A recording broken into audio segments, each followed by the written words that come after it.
Okay, lock in. We got. What if Big Bird exploded in the Challenger's Disaster by Alternate History Club? Someone wanted me to react to this. Lock in.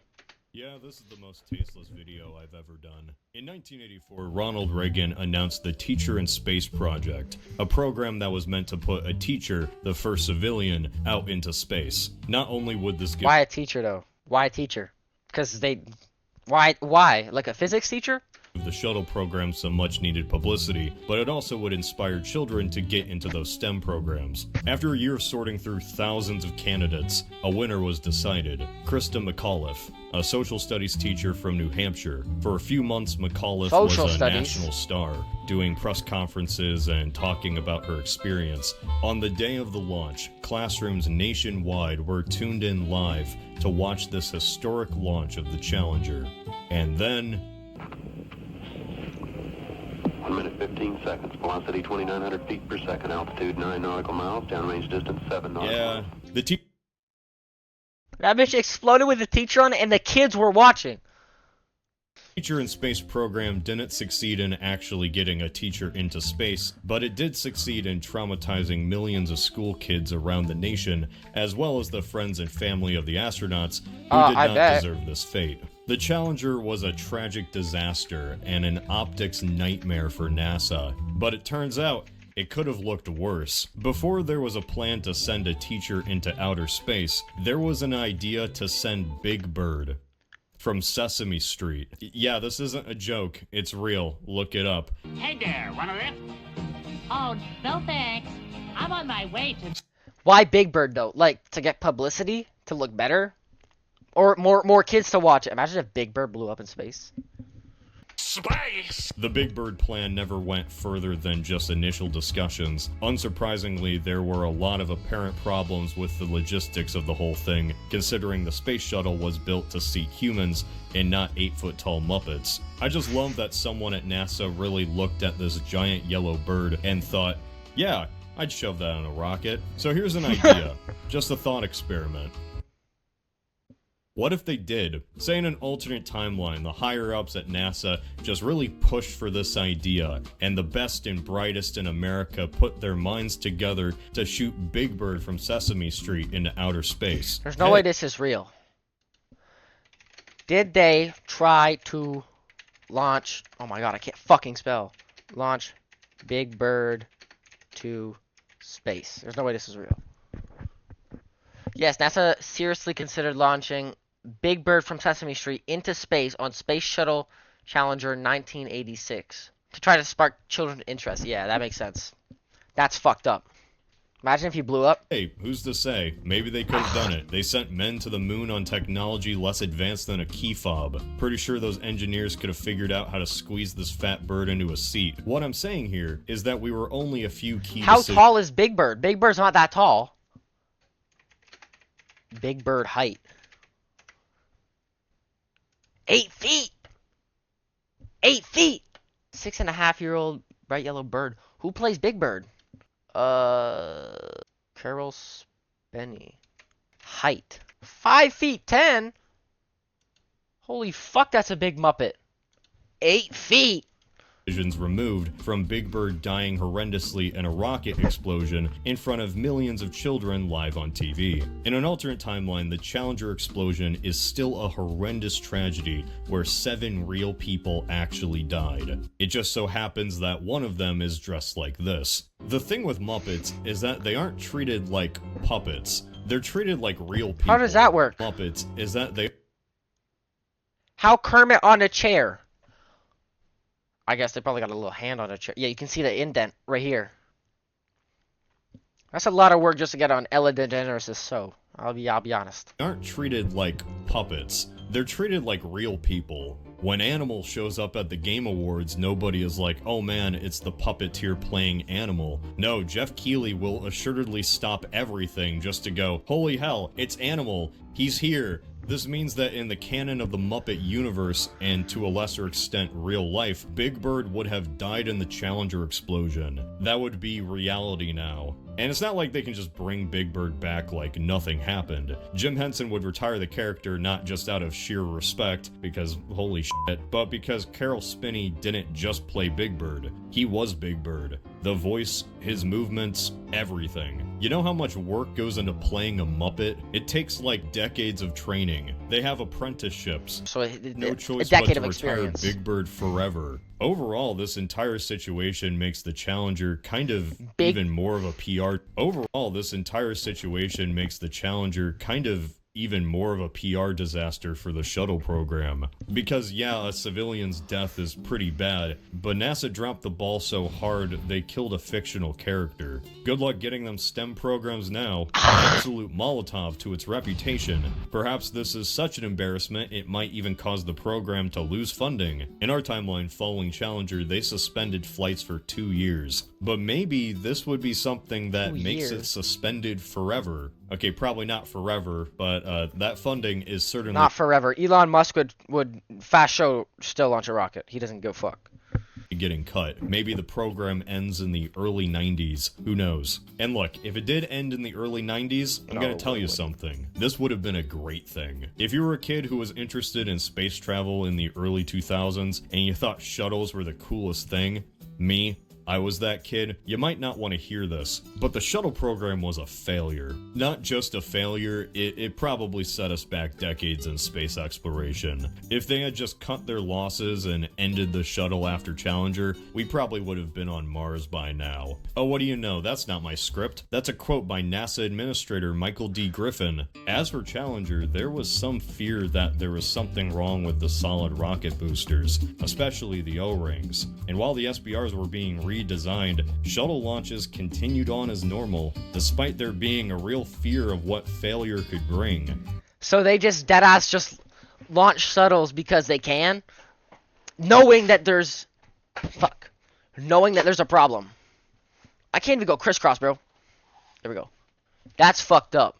The entire launch around the Challenger was just weird. The morning of the shuttle launch had temperatures of 30 degrees Fahrenheit. That was so cold, there were icicles on the shuttle itself. Yet, NASA was still adamant about going ahead. They delayed the launch multiple times and refused to delay. Wait, there was icicles on the spaceship? The morning of the shuttle launch had temperatures of 30 degrees Fahrenheit. That was so cold, there were icicles on the shuttle itself. Yet, NASA was still adamant about going ahead. They delayed the launch multiple times and refused to delay anymore. Which is kind of strange for NASA, to be honest. Despite warnings from multiple engineers, despite the O-rings being a known problem, why did the higher-ups still go through with it? What was so important that day for NASA to have a civilian in space? This momentous occasion in American history. Why did the Challenger need to launch on January 28th, 1986? It's kind of strange for NASA to do, to be honest. They never had an issue before delaying a launch. What was just so important about this day for NASA to have the first civilian in outer space? Holy shit, did Reagan cause the Challenger disaster? Before her death, Christa McAuliffe confided in a personal friend that she felt Reagan was using her, but she felt that what she was doing benefited education, so she went along with it. So he manipulated her into saying it and she listened because obviously he's the fucking head of this shit, so why would you listen? Announced the Teacher in Space program. It seemed to be something that he was actually very interested in. He was never a very hands-on president. If anything, he let those under him make many of the major decisions. And because of that, it makes it very complicated knowing just what he approved and what he didn't. This is Dr. William Robert Graham. Graham had a PhD in electrical engineering, and in 1980 had worked on the Reagan campaign leading up to his election. Following this, he was nominated by the president to be chairman of the General Advisory Committee on Arms Control, a stint that lasted for 3 years before he got another promotion. In 1985, Graham was nominated as the Deputy Administrator of NASA, soon to be the sole administrator, following some internal Okay, we haven't heard anything about Big Bird for the past 4 minutes. politics and the resignation of James M. Beggs. Graham was a Reagan lackey. There's no other way to describe him. There isn't much evidence on how much he took orders from the White House, but there is a lot of proof that he made most of his decisions to impress the guy in charge, the guy who gave him his job. Whenever the story of the Challenger is told, it's always that NASA higher-ups just had to launch on that day. Those mysterious higher-ups. It was Graham. We know that Graham had the last say on if the launches went through or not. In fact, he called off the previous launch on the 27th. Yet, despite recommendations from not only his own engineers, but also contractor engineers who worked on the So he wanted to launch the bitch because then he wanted to impress Ronald Reagan, and it was going to take too long, and then maybe he would become uninterested with the project, and then so they had to launch, and now they killed the motherfucker. Okay. SPRs, he went through anyway. McAuliffe even told the same friend the day before she died that NASA was adamant about launching on the 28th, no matter what. So the question really is why? Why was the 28th the final straw? Or he's going to tell me. When the Challenger exploded, the White House was asked if the date of the Union address might have spurred the shuttle to launch. The White House press in response called these allegations sick and dangerous rumors. So how linked was the Challenger to the State of the Union address? It's a question that really has no answer, or at least an answer I'm not going to say with 100% confidence. It makes sense that the Reagan administration would want to talk about this private citizen that was currently orbiting the Earth as sort of a own to the Soviets. We only have a few breadcrumbs to go off of thanks to time and the investigation that came afterward. According to Malcolm McConnell, author of Challenger: A Major Malfunction, he was told by a staff member that it was common knowledge JPL had been told to clear a communications channel that was being used for the unmanned Voyager spacecraft. So this is way too many fucking words for my little brain. Back it up a little bit. According to Malcolm McConnell, author of Challenger: A Major Malfunction, he was told by a staff member that it was common knowledge JPL had been told to clear a communications channel that was being used for the unmanned Voyager spacecraft so that the president could call Challenger during the State of the Union speech. The morning of the launch, there was an article in the Wall Street Journal by Jane Mayer where she reported that the president was going to pause his speech and turn everyone's attention to a screen which would show the hero. This mysterious hero was never brought up again after the explosion. We never found out who this hero was, as no hero was ever presented at the 1986 State of the Union. The Reagan administration remained adamant that this was always the case, that there wasn't going to be a mention of Christa McAuliffe in the speech at all. A week later, though, there did still happen to be a mention of the science experiment that a student made that was on the Challenger when it exploded. So they were going to mention the science experiment, but not the teacher. As they said in the film, Back to the Future, where we're going, we don't need roads. This isn't definitive proof of a cover-up at all. In fact, you can say it's strange. How a president makes a fucking relation to Back to the Future is wild. Where we're going, we don't need roads. That's crazy. Not even mentioning the girl's death is kind of fucked up too. This isn't definitive proof of a cover-up at all. In fact, you can say it's strange to suggest the president would stop his speech and call somebody during the State of the Union. Perhaps a mention during the speech, sure, but this type of action is a little bombastic. It is Reagan. He is always known for... They call me Mr. Lover, Mr. Bomb. Showmanship, so it's kind of in character. Like, hey, look, there's that teacher I put in a space with that program I started. This is all hearsay, though. What the speech on January 28th was supposed to be has never been disclosed. All we have to go off of is that the Reagan administration's official stance on the Challenger disaster is that it in no way had ties to the State of the Union address the very same day. There was never going to be a mention of a hero in 1986, and Reagan never planned to mention the program that he started. So let's move away from the State of the Union then. What if it was wasn't that? Could there have been something else on January 28th that made it an important cutoff date? Okay. Well, apparently... We just went from... The Big Bird, I feel, is just like clickbait. We just went... Like, the name is What If Big Bird Exploded on the Challenger Disaster. We went from Bigfoot, and then we're just talking about the Challenger Disaster and what could have happened. Whatever. There was. NASA schedules for the shuttle were strict. They either happened on time or not at all. We know what the planned schedule for the Challenger was. One of the most important aspects of the entire mission was for Christa to teach a lesson in space. This lesson, just like the Challenger launch, would be broadcasted to schools across the nation. This lesson really seemed to be the culmination and entire point of her being there in the first place. That inspiration to get into STEM that the administration hoped for. The lesson was planned for day 4.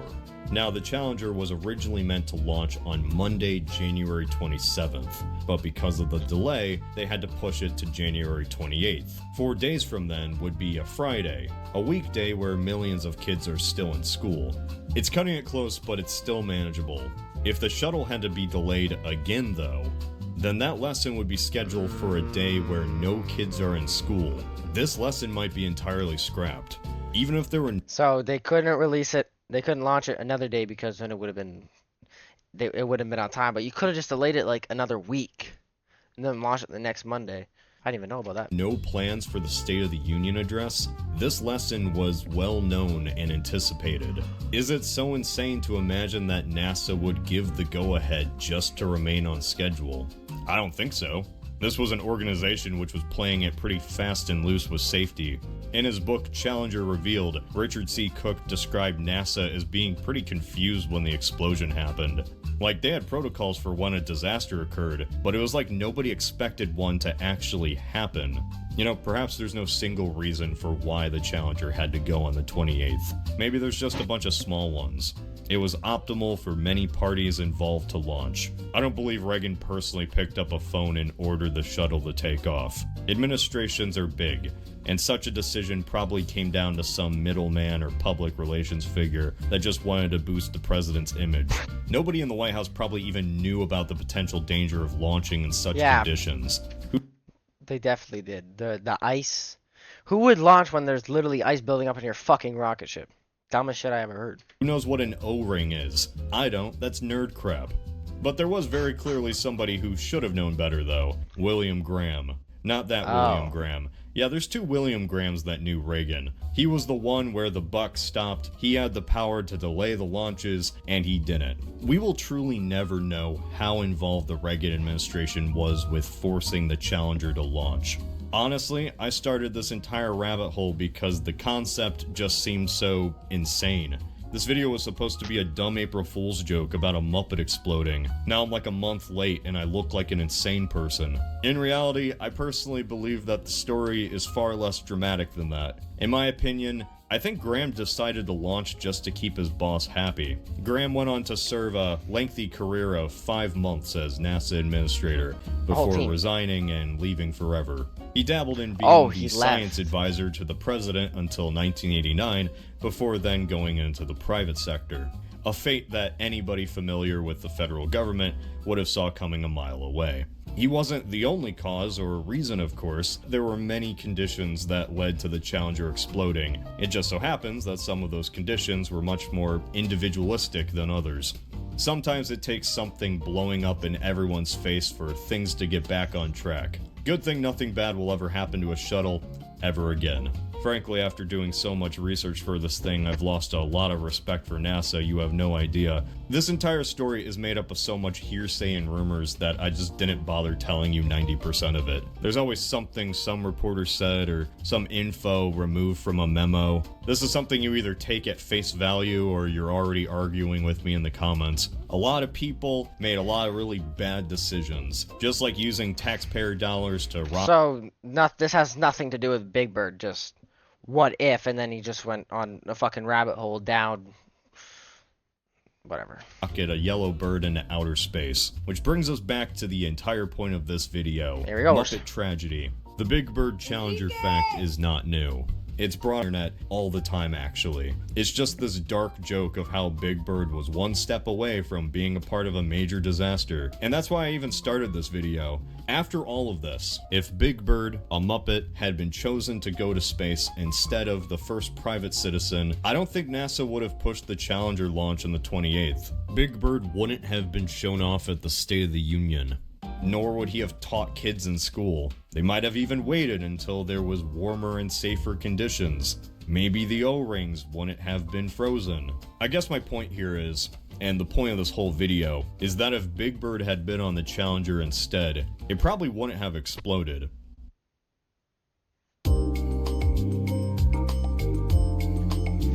What a stupid video. Good video. Good video, though.